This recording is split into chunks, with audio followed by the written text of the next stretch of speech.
SFO, LAX. Lose an hour, gain an hour. I mean, I love waking up in the morning not knowing what's gonna happen or who I'm gonna meet, where I'm gonna wind up. Once you cross the ocean and cut yourself loose, looking for something more beautiful, something more exciting, and yes, I admit, something more dangerous. Next time, let's go first class, all right? Check-in for that flight doesn't begin for another 2 hours, sir. This is your life, and it's ending 1 minute at a time. Yo, welcome to another episode On the Road with 60 East, powered by Platform Collection, produced by Feel the Pain. What's going on, everybody? Make sure to holler in. Let me know if you guys got any questions or any guests you guys want to see. I got a special guest calling up right now, my boy Gage. He's a booking agent based in Utah, so he's got a lot of information for you guys. So I'm going to check in right now, and let's pick his brain, see what's going on. Yo, Gage. Yo, what up? What's going on, bro? How you been?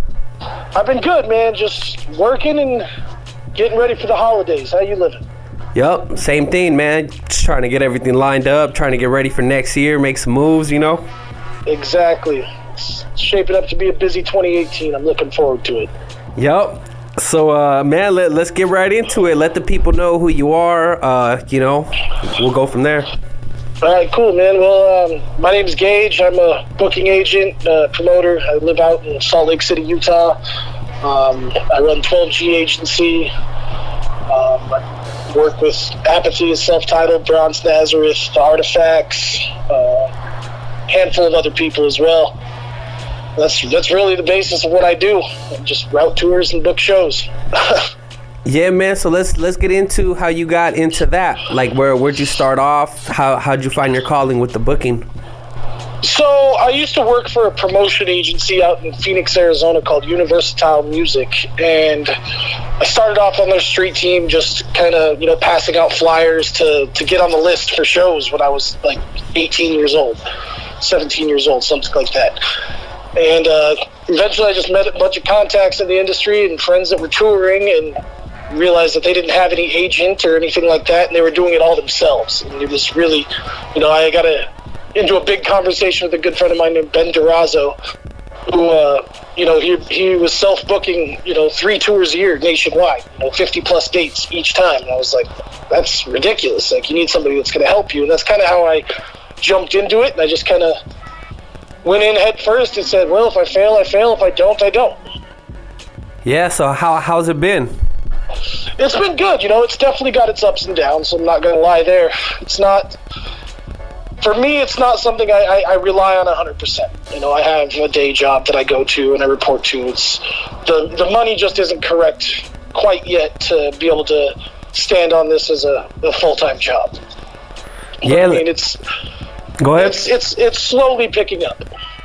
Got you. Let's talk about some of those ups and downs. We like letting people know the ugly truth and the beautiful ending also. Yeah, man. I mean, touring it takes a toll on everybody involved. There's no question about it. Like, you've really got to be able to. You have to have your shit together. Bottom line. You can't just sit there and say, I'm going to go on tour and expect it all to work out, because it's never going to happen that way. You gotta.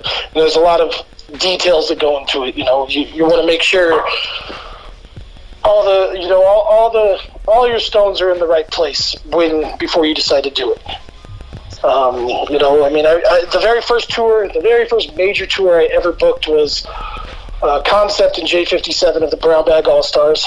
It was the very first, my first experience. I routed them 21 dates from Chicago all the way to Colorado, and I'm not gonna lie, failed horribly.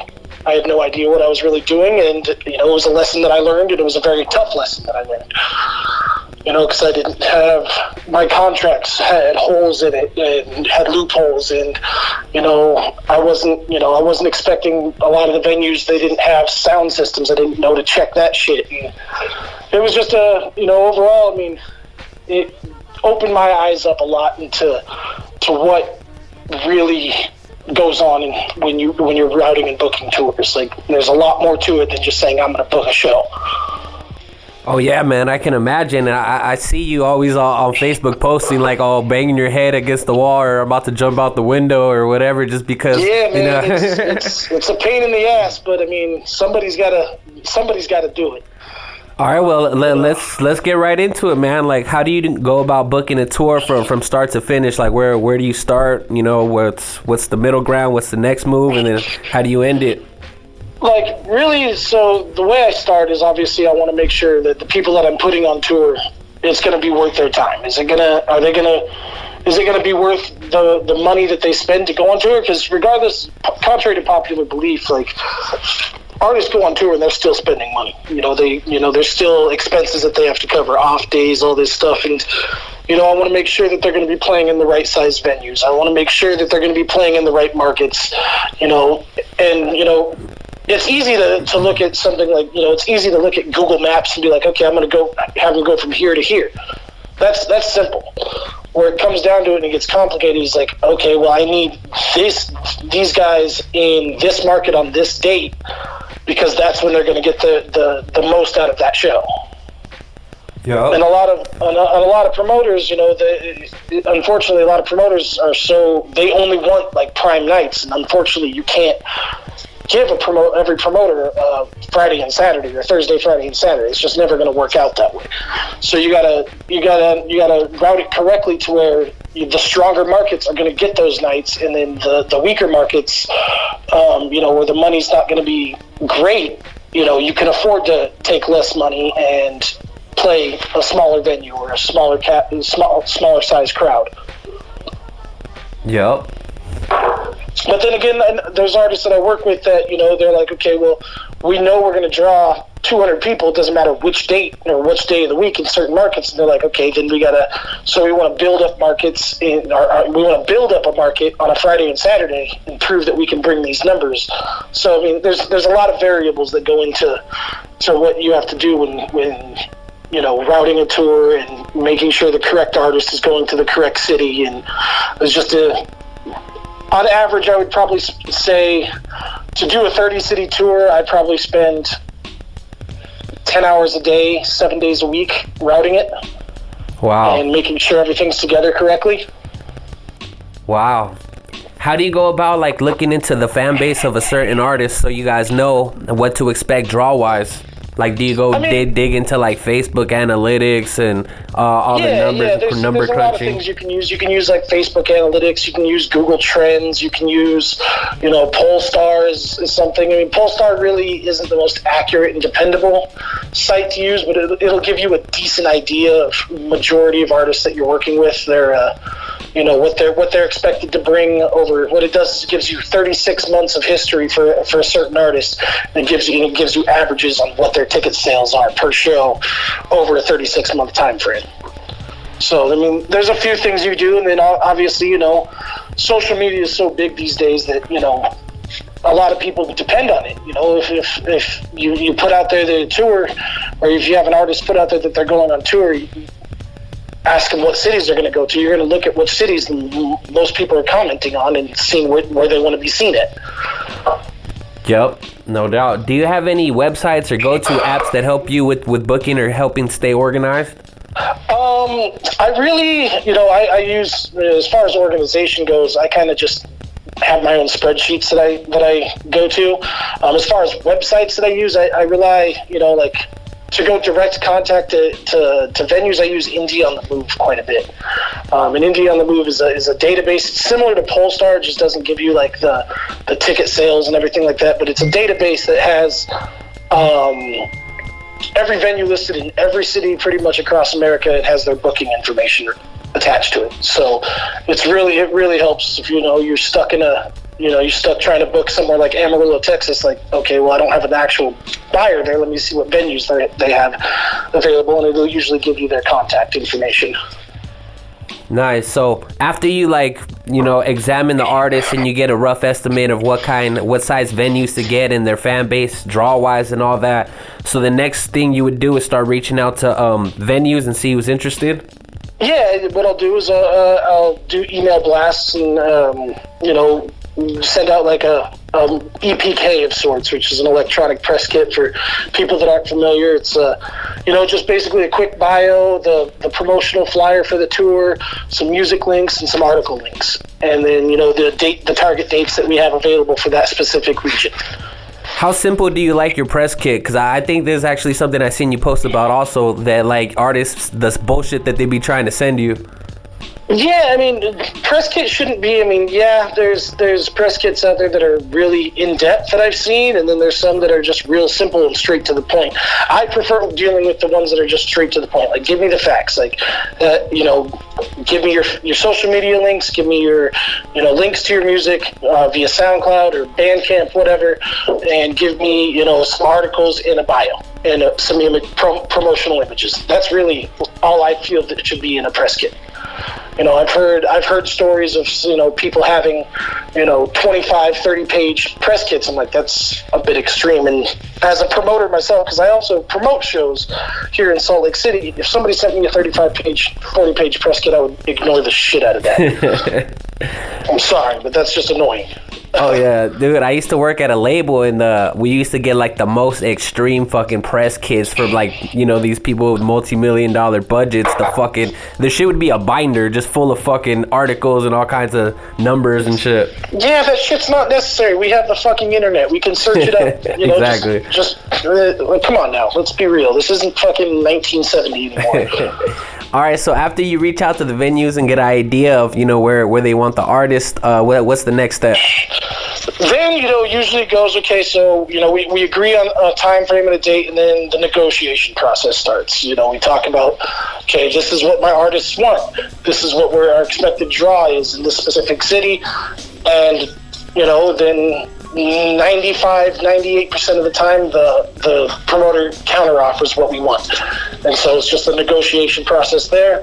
Once the negotiation process is there and we've agreed on a price, then it goes into contracting state. And then the lawful side of everything comes in, signing contracts, writing things off, making sure, flyers and everything is correct and that the artists are billed correctly. Let's talk about some of the funny shit that you've heard from these counter offers.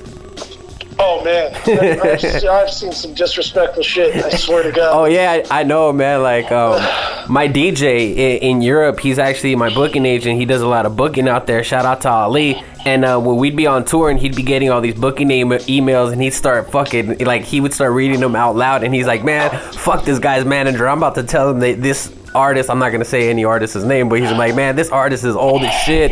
He doesn't deserve that. He's going to get this. I'm not going any higher. Like, it was just hilarious to listen to him, So I could just imagine all the bullshit you have to deal with. Are you talking about Ollie Phillips? That's your DJ out in Europe? Yeah.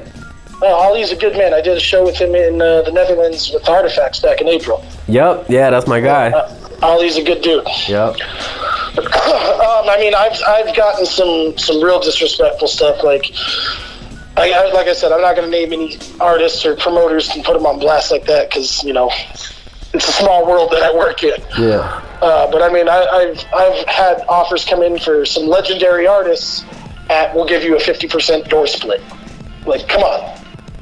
Like, you know who these artists are. Like, you know their draw and you know their potential, but you don't want to take any responsibility and any risk at all on putting this show on. That's just not going to happen ever. And I've had certain promoters have offered my guys, like, we'll do a free show. They can make only their merch. I'm not paying them a guarantee, but they can live off their merch. I'm like, and I will put this promoter on blast. His name is Marquez Montano from New Mexico. He's a piece of shit. Because I really hate that guy. Oh yeah, talk your shit. I mean, I don't like to talk that shit about a lot of people, but that guy has disrespected every single offer that I've ever sent to him. It is what it is, though. Yep. But and it's just, I mean, I get it from a promoter standpoint. Like, I don't want to put $3,000 up on an artist that doesn't have a history here, doesn't have has never brought more than 200 people. But when you offer someone, I'll give them a merch deal only, that's just disrespectful. Oh yeah. You got to look at it at the end of the day that this is an artist's job. It's not. They're not doing it for fun. This is what they do to feed their kids, pay their rent. So, like I said, there's got to be a happy medium that you come to between artist and promoter. There's got to be that happy medium that you can agree upon to make everything legit.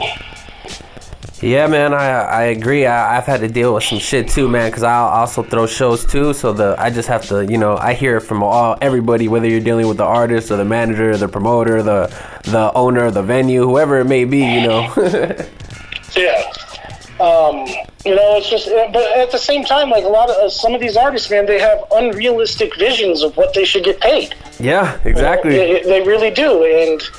I actually had this conversation with Master Killer yesterday. Me and him were talking about working for 2018, and I told him, I was like, the game's changed, man. Like, you've got to humble yourself on what you're getting, because it's a promoter's game these days. Like, it really is. Like, if you're not willing to humble yourself on what you're willing to take, these promoters have no problem, no issue whatsoever going to find somebody that will fill that date at way less risk to them. Yep.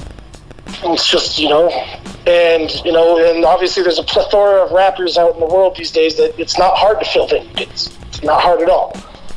It's actually overwhelming. Yeah, I mean, I get probably 15, 20 messages a day of, people that I've never even heard of asking me to book them shows and get them $1,000. I'm like, where do you justify you getting $1,000 at when you have no fan base? Yo. It's just like, you haven't put in the work to deserve that money yet. And even if you had put in the work, there's legends that have put in the work, way more work than you, that still aren't getting that amount of money. Yep, that's why I started the show, man, because I got a lot of artist peers that would hit me up for touring advice and trying to get on tours and trying to be an opening act. And it's like, yo, I'm going to start this podcast so we can let the people know, like, this is how it is, and, how you got to treat yourself in your career. Yeah. And, like I said, there's a lot that goes into it. And, it's just, it's difficult when you're playing both sides, because I know what artists are worth, and then I also know how it is to be a promoter and be in a situation where this is what I'm willing to offer you. Yeah. But there's a lot of people that just need to understand that if you want to be on the road, there's ways to recoup if you take a lesser offer.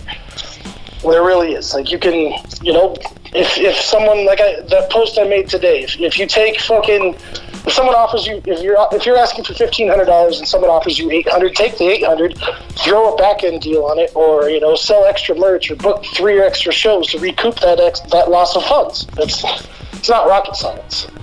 Yeah, it's business. Yeah, it's just like it all comes down to how much you're willing to work as an artist. And now a lot of people, I see a lot of people touring these days, and they go out and they're blind to it, or they do 1 or 2 shows in their hometown, and they have a huge following, and they think that's going to be how it is everywhere for them, and it's just not reality. Nope. So, okay, so after you got a couple of dates locked in, after pulling teeth with all these promoters and venues and talent buyers and all that, how do you go about travel expenses and figuring out all that? What do you prefer? Do you prefer renting van, flights, trains, buses? I mean, it really depends on, it just depends on the quality of the tour. Like, so, a lot of times my artists, what they'll do is they'll just rent a van. And, a lot of times what they'll do to recoup the cost of renting the van, they'll bring a buy-on to the tour. Now, a buy-on is someone that pays to get on the tour for X amount of dates, a certain amount of money, and we use that buy-on money, to help cover some of the excess costs that we made come onto during the course of the tour. Now, what I've heard is a lot of people think buying on, you're paying to play. I kind of get it, and I kind of see it that way, but at the same time, you're paying X amount of dollars. Say you buy onto a 25 city tour for $2,500. I promise you, if that same person was to go out on tour and do 25 cities alone, it's going to cost them 3 times the amount to put on that same tour. Yup. I mean, so you're paying $2,500. You're also rocking in front of a crowd that you don't have. You're getting exposure to people that would not normally come to your own show. On top of that, you're getting your hotels covered. You're getting your travel covered. So, I mean, buying onto a tour isn't a bad thing. But, I mean, a lot of people look at it as it's frowned upon because it's paying to play. But it's in my experience, it's not like that at all. Yeah. It's way more. It's not like paying for a South by Southwest slot at $500. Like, that's not. What does that do for you? Because you still have to cover your travel and your hotels and everything like that. You pay $2,500 and you get onto a tour. You get to sell your merch. You get a spot in the van. You get your hotels covered, and you might be playing in front of 200-300 people a night. Whereas you do that tour yourself, you're paying $10,000 to do the tour, and you're playing in front of 10 people a night because you don't have that draw. Yup. Yeah, I always tell artists pick and choose your battles wisely when it comes to that kind of stuff. And since you brought up South by Southwest, let's talk about South by and A3C. A lot of people have said, these can be artist traps for situations like you said. I've seen bullshit where it's performed for 10 minutes for like $5,000. And even shit worse than that for unofficial shows. And a lot of artists that don't do their homework and don't know, and they're coming from rural cities in the country that don't get as much exposure to the sharks in the water. Exactly. How do you feel about it? It's a huge problem in hip hop. There's so many fucking snaky and janky ass promoters and people that are just trying to earn a quick dollar. Like, it's fucked up, and it pisses me off because it makes people like myself who are actually trying to do an honest job, it makes my job 10,000 times more difficult. South by Southwest is a huge opportunity for any artist of any genre. And I think it's more so on the side of the networking that is able to happen down there, because you got everybody down there. Your opportunity to meet people and network for other cities and other artists is enormous. And I think it's something that every artist should at least do once in their life. I truly believe that. Now, as far as performing at South by Southwest, I've seen some fucking ridiculous shit, man. I've seen showcases go like you get to play 3 songs, it's $1,500. I'm like, the fuck kind of bullshit is that? Come on, man. Like, there's a fine line between ripping somebody off and actually helping them to where it's beneficial. I do showcases in South by Southwest, and yes, I do charge for slots. But I charge it at a reasonable rate that's not going to break anybody's bank, and they're going to get a solid block of time to perform. I've done it to where it's you pay $500, you're rocking for 20 minutes, 25 minutes. And, but the thing is, these janky promoters out at South by Southwest will go, I'll give you 3 songs, $1,000, and you're going to play with fucking Kid Cudi. But you'll go on at fucking 6 p.m. and Kid Cudi's crowd won't even be anywhere near playing, at the event yet. So it's not worth your time. Yep. So it's like you said, you got to pick and choose. You got to just be smart to what you're doing and realize that, that if you're being charged fucking $2,000 to play 3 songs, you're probably getting head at the end of the day. Yeah. And speaking for South by and A3C, what would be your advice to artists? Should they go there? I know you said they should go there, at least once in their life, but every year, should that be something they do? Should they invest that money elsewhere? Or if they do go, what should they be doing? Like I said, I think, South by Southwest and A3C are 2 of the biggest, especially within hip-hop music. Obviously, we both work in that industry. Hip-hop music, it's huge for networking. Like, I've gone down to A3C 4 times now, and I've made connections that, have taken me overseas. That's where I met El Sensei at, and now I've toured in Europe with him for a month with the Artifacts, and now I book for them on a regular basis, and I do pretty much all their United States stuff. So, like, from an artist perspective, yeah, go down there. Maybe not, invest the money into it every time. Obviously, you want to go down there, get your feet wet. So maybe for the first couple times, go out there, make yourself known, build with people, and then maybe the year after that, like, look, I'm available. Like, fly me out, or, you know, cover this part of my travel, or something along those lines. You know, make it worth a while after you've made your presence known out there. Got you, man. So I'm gonna get into like the questions that I always ask for the show. And since we're on the subject, one of the questions is the jankiest promoter move that someone's pulled on you. Wow. Actually, it just happened recently. I was actually in the process of booking a very big artist. I'm not going to say his name just for legal purposes and whatnot, but he had a #1 album on iTunes. He's been on the Billboard Hot 100 multiple times. He's done tracks with, major artists like Cardi B and shit like that. But I was in the process of booking him up in Washington. And this promoter turned around after I had already executed contracts, already, had this artist sign off on the contract and agree to a price, went around my back, cut me out of the equation, and booked directly through the management. Oh, wow. Cost me a lot of money and ruined my reputation with the artist. Damn. Yeah, that's a tough one. Yeah, it was needless to say that I'm still furious about that. It happened about a week ago, actually. Fuck him. Basically.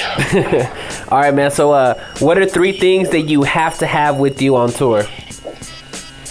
Phone charger, absolute must. Backup. Laptop, with backups. Yes, with backups.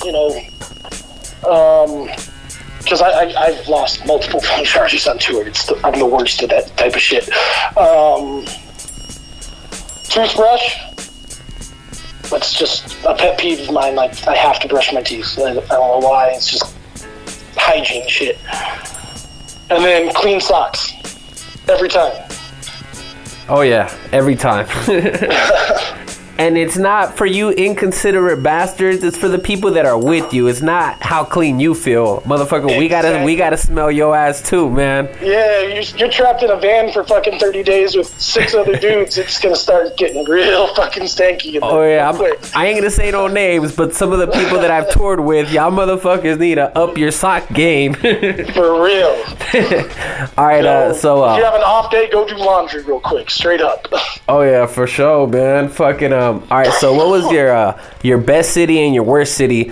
And this is not necessarily draw wise, but maybe it's a dope ass city that you just experienced some crazy shit at, or just the city that's always easy booking and shows always go good, or just whatever it may be.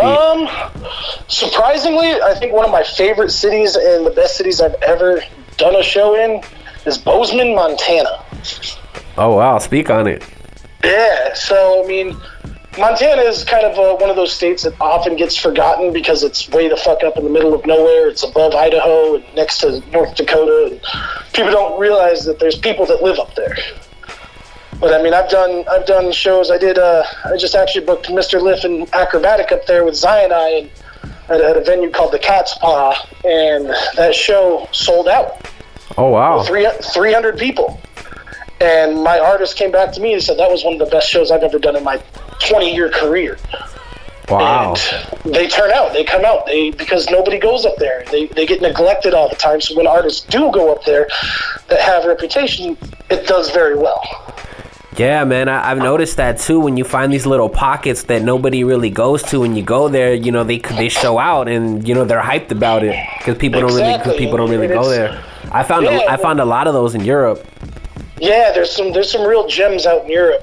I'm trying to think of some of the ones that we went to on the road. The Netherlands, the show that we did with Ali out there was really good. Yeah, that was in Eindhoven. Yeah, Eindhoven's dope, man. I never even knew about Eindhoven until we did a show out there, and I was like, oh damn, the hip hop scene out here is dope as fuck.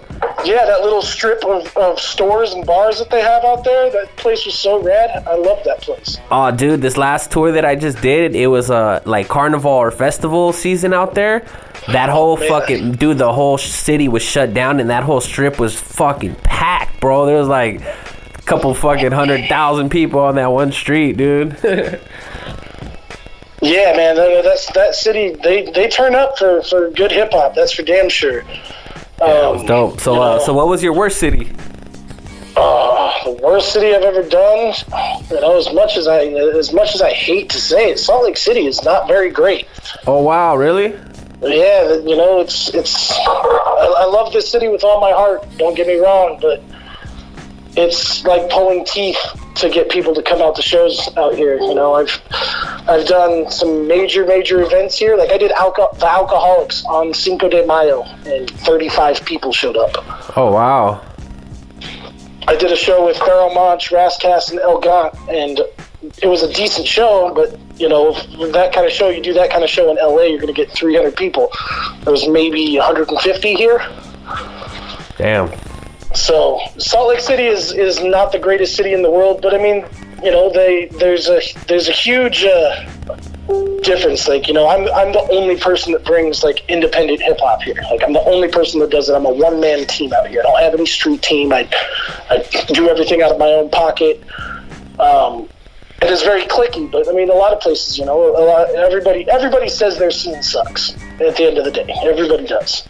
Yeah, pretty much. It's just, it's like, I mean, I can talk to people in Boston. I can talk to people in Philadelphia. I can talk to, people in Texas or in Chicago. Oh, my scene sucks.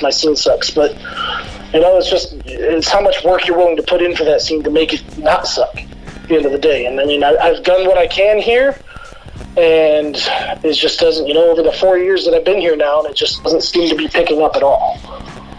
Yeah, man, it's tough. So, I mean, I've probably lost way more money than I've made on shows out here. That's for damn sure.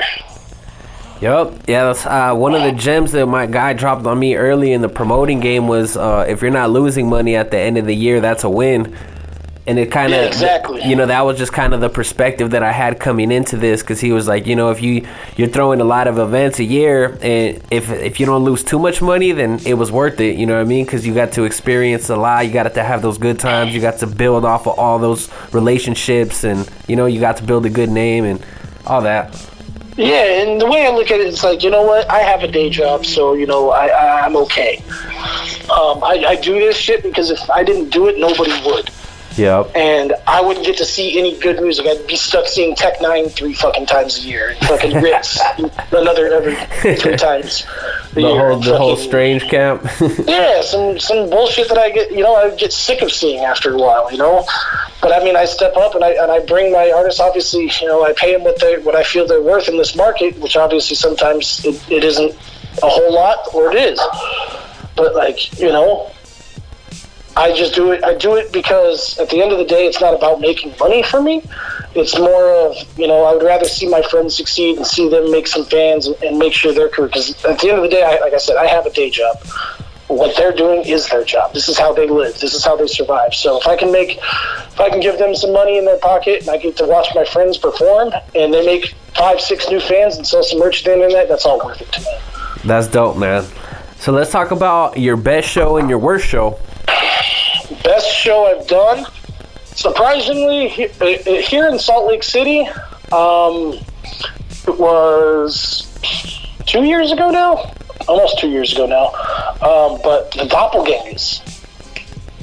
Doppelgangers really surprised me because they'd never played here before. They never even performed on the West Coast before, anywhere close to it.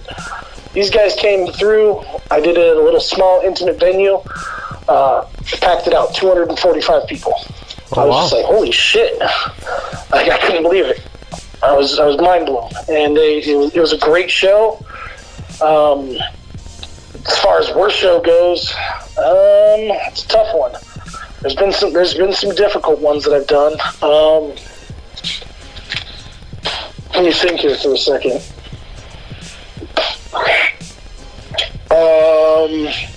As much as it pains me to say it, because this guy's my man and all, and I love him with all my heart, but I did a show with Acrobatic here.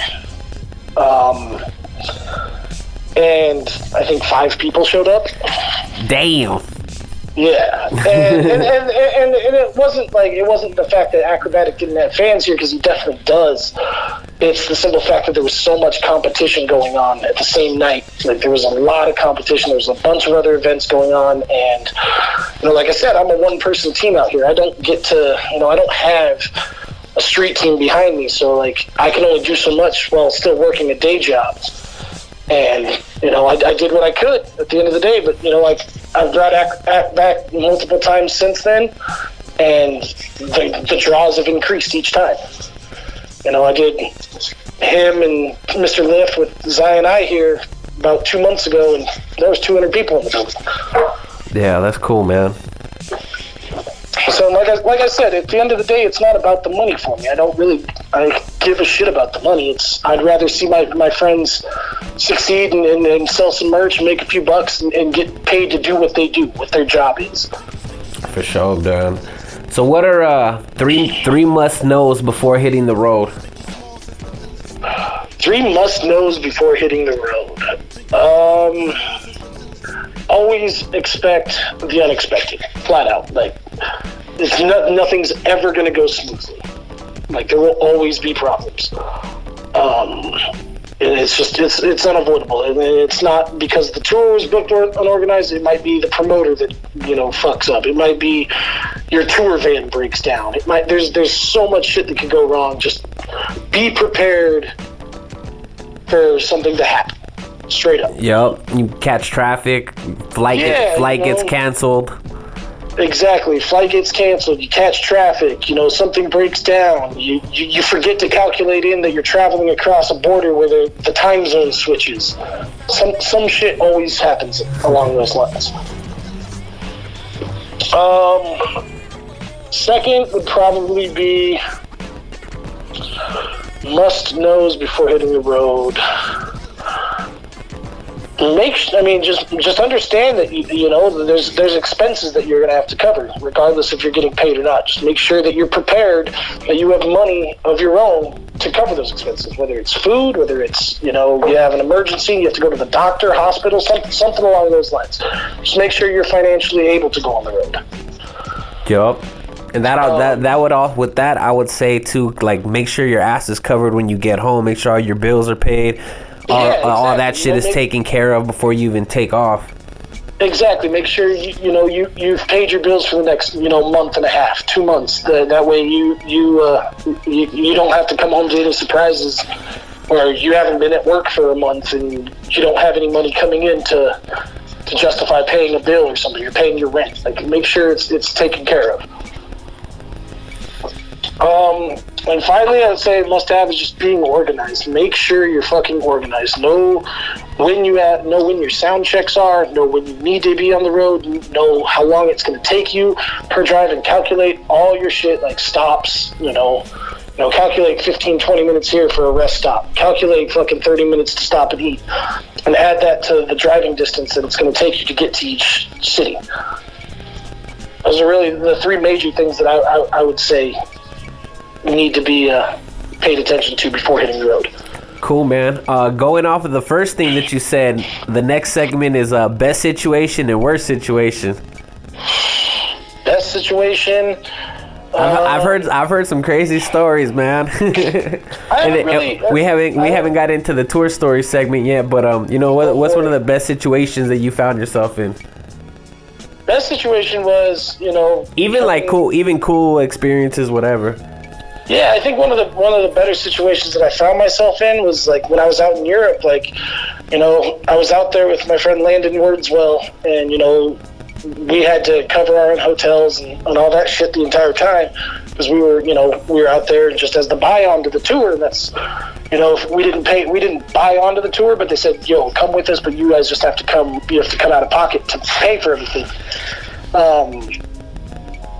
But I think the best situation was when we found out that the promoter had extra rooms and we had already booked it. It just saved us money. We were like, hell yeah. We were so stoked that we didn't have to spend $200 to get rooms for that night. And, that our travel was covered there. It was amazing. I was like so happy. I was like, yes. It's the little things that count, right? It really is, man. Like, the little things add up way more than the major things on tour. Oh, yeah. As far as the worst situation goes... Man, that's a long list. Shit, man. I think probably, losing my ID in France was probably the worst thing that I've ever experienced. Your ID or your passport? I lost my ID, but I couldn't find my passport. Luckily, I found it. It was just buried away in my suitcase. And I couldn't, because I got all drunk the night before, and I had to pack immediately, and I lost my ID, and I was like, shit. Oh, shit, yeah.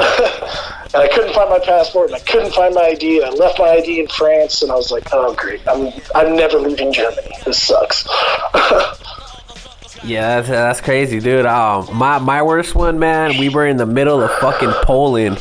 Not even like Warsaw. We were like in northern Poland in like some small little town, right? And I'm about to perform in like 10 minutes, and then I get an email saying that our flight that's supposed to leave in like 8 hours just got canceled. Oh, no. So I'm like, oh, man, what the hell, you know? And like, so I'm trying to figure this out. I'm about to perform and now in 5 minutes, and I got to find us flights home. And, oh, dude, it was just a disaster. But long story short, man, like right before I went on, I was able to like call someone back home. They found us some real like decent flights. And then with the money that we got back, we were able to cover it. And it was scary, man, because we were like, after like a month being on tour, we're like, dude, we're trying to go fucking home tomorrow. Like the last thing we want to do is stay another fucking day, you know? Yeah, it gets to the point, like, when you've been on the road for so long, you get delusional, and then you finally hit that fucking end point, you're like...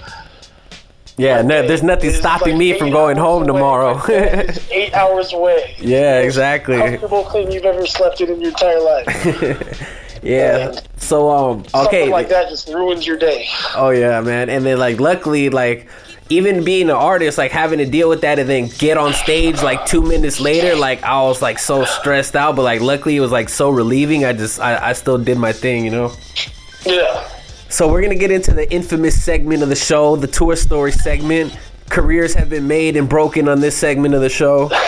Relationships, marriages have been ended because of this segment. No, I'm just playing. But yeah, let's get into some tour stories, man. We've heard some dope things. You know, just getting the experience, being a hip hop fan, and finding yourself around like legends or whatever it may be. You know, ending up at a sorority full of girls, anything, man. You know, enlighten us.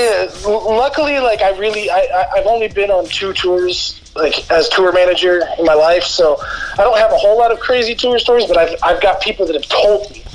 Yeah, that works. Tour stories. But I think one of the funniest experiences I've ever had was on this tour with the Artifacts in April. We were in Amsterdam, and you know, same one's gonna kill me for this, but I don't really care because that's my dude.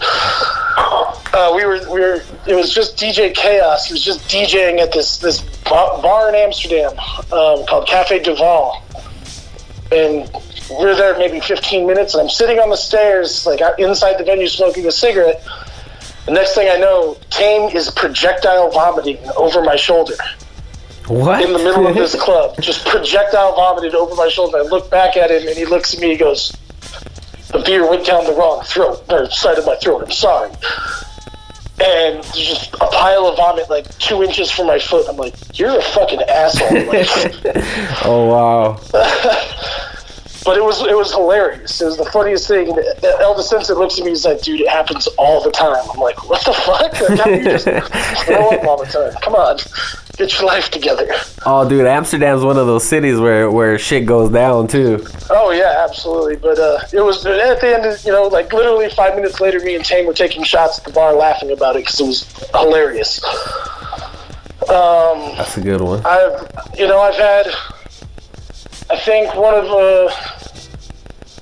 my artists, but one of my friend's artists was driving through Northern Arizona is where it was at. Northern Arizona, he got arrested for having wax on him and spent 3 days in jail. Oh, damn.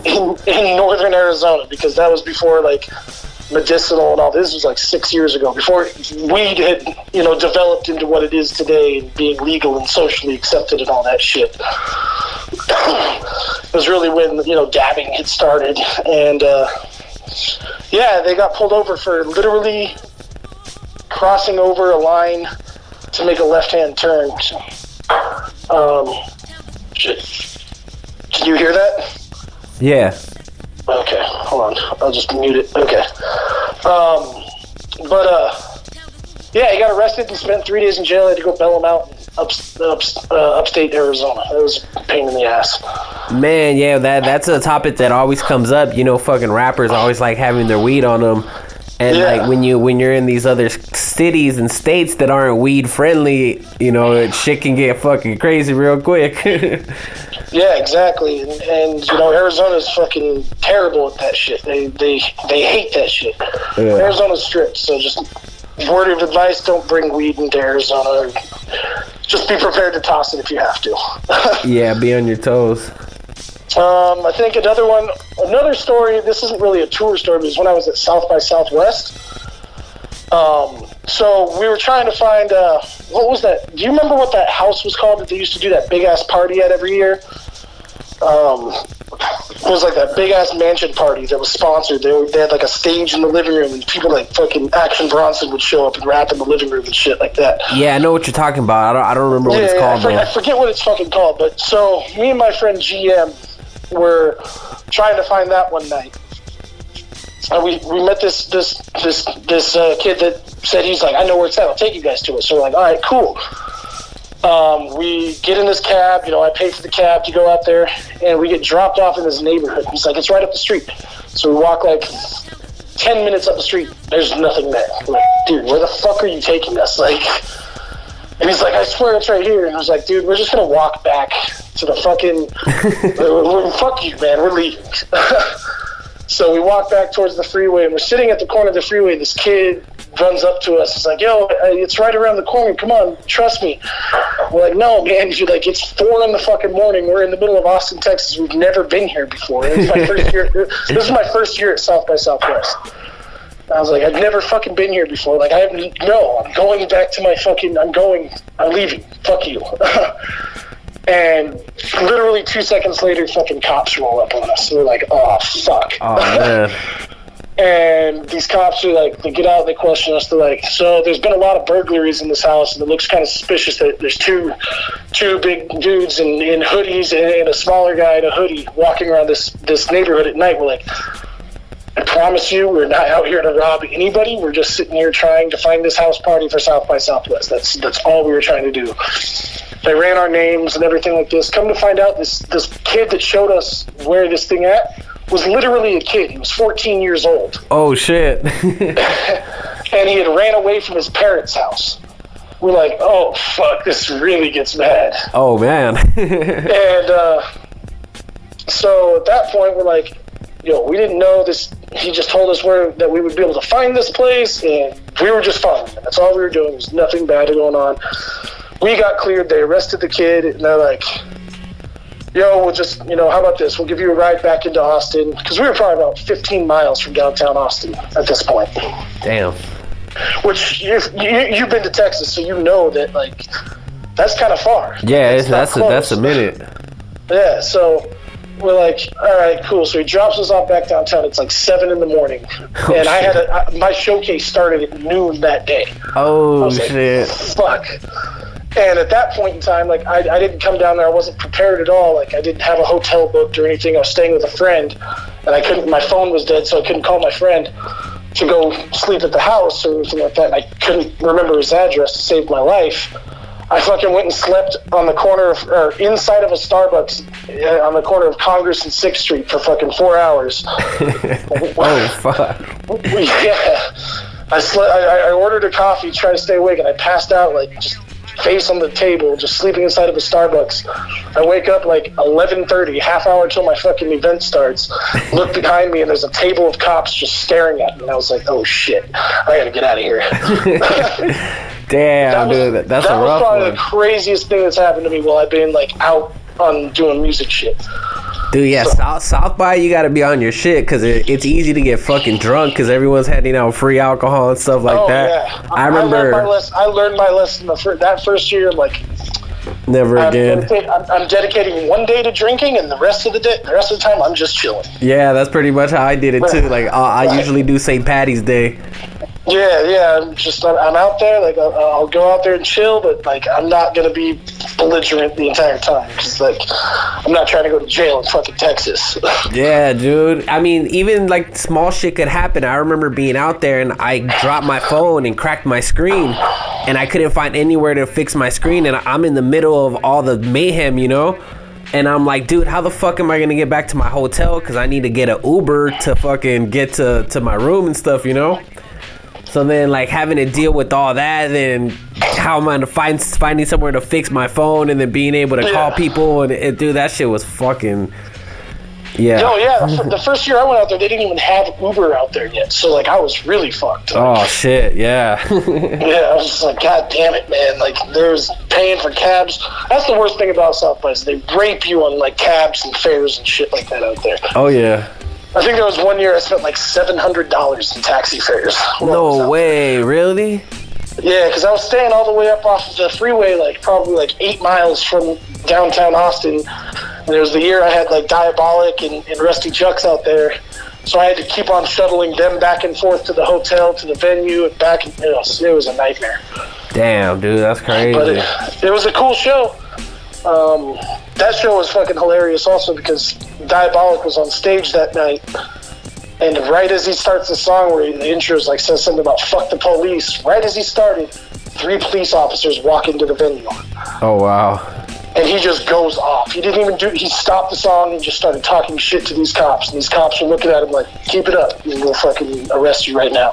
But they couldn't do anything. It's just freedom of speech, and he was just going off, and it was hilarious. Damn, that's crazy. So let's talk about what you got coming up, man. I seen you got a bunch of tours coming up. We were talking about some stuff. Let the people know. Yeah, man, I've got like I said, I got a pretty solid start to 2018 so far.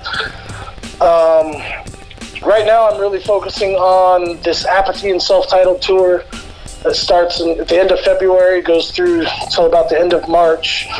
It's in support of Apathy's new album, The Widow's Son, which will be... Can't really speak on the release date yet, just I know it's coming the first quarter of 2018. But yeah, that's coming, and that tour's going on. I've got a tour with Mayhem Loren and DJ Muggs that I'm working on. That's J-Mo Gang is supporting that, and J-Mo Gang is Rascas, El Gant, and J57.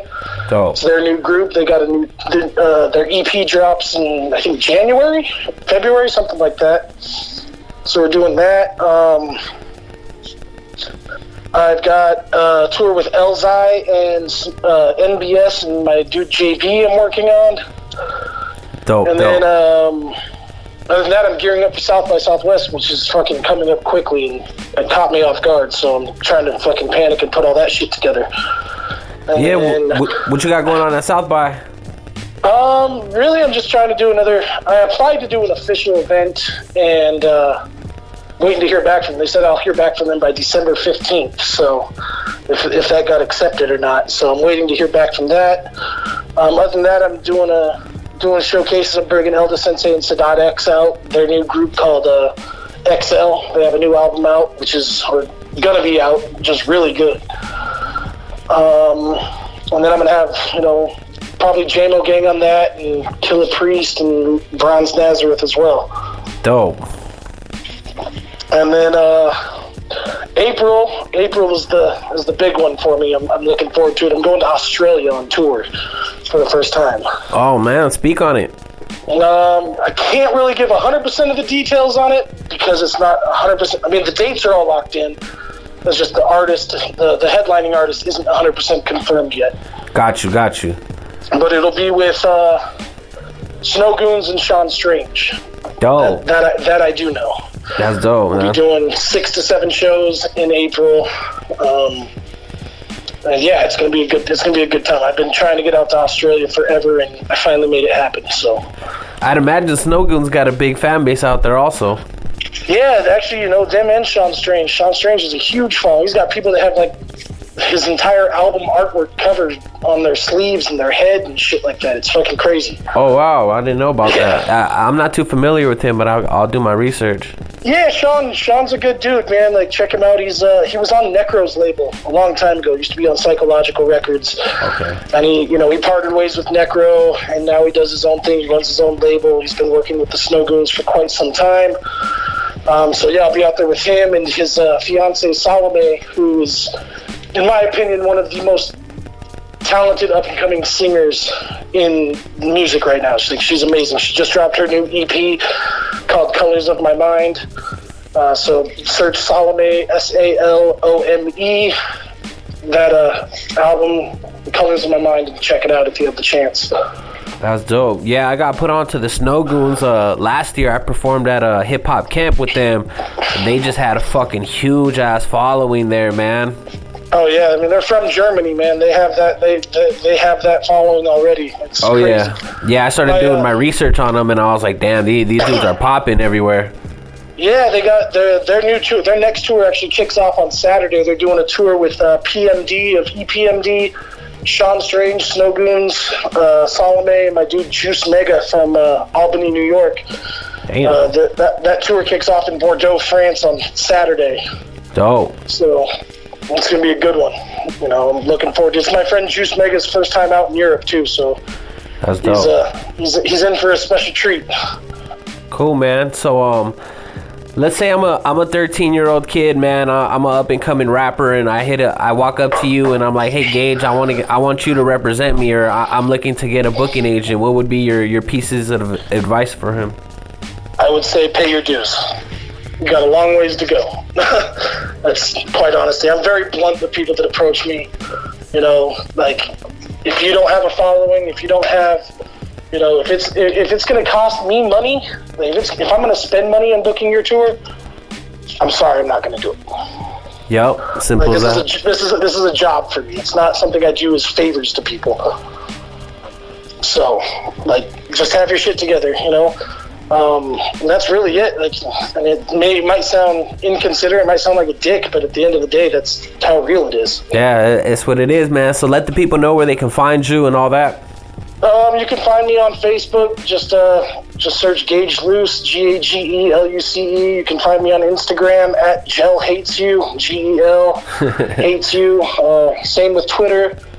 You can email me if you want to get in touch and talk business at gage@12g-agency.com.